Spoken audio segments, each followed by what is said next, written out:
Au terme de 5 heures de discussion à huis clos, les chefs d'État et de gouvernement de l'EAC et de la SADC ont pris une série d'importantes décisions avec effet immédiat, de décisions qui répondent à l'urgence humanitaire et aux besoins pressants d'une désescalade.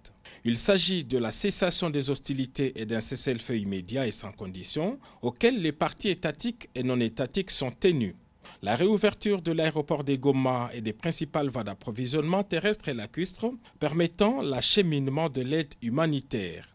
Le sommet a aussi pris la décision de rapatrier les militaires décédés et d'évacuer des blessés.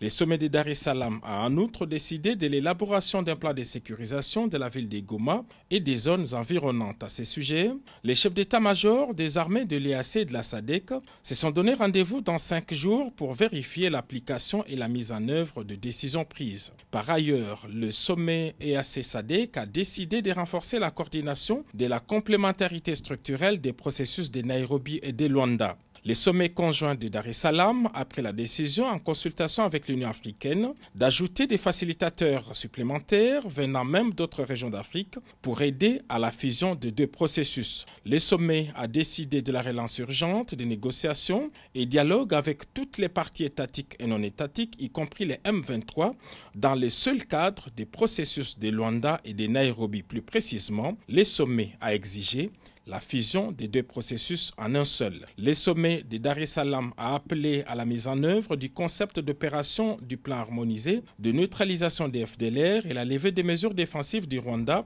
ainsi que le désengagement des forces du territoire congolais tel qu'est prévu par les processus de Luanda. Le sommet a décidé de tenir une réunion conjointe des ministres des 2 blocs dans les 30 jours pour évaluer et accompagner toutes ces décisions. Enfin, le sommet a recommandé l'élaboration et la mise en œuvre de modalités de retrait des forces étrangères non invitées sur les territoires congolais. Tout compte fait, la République démocratique du Congo obtient une avancée dans son souci de soulager la peine de sa population meurtrie de Goma et de la partie est de la République.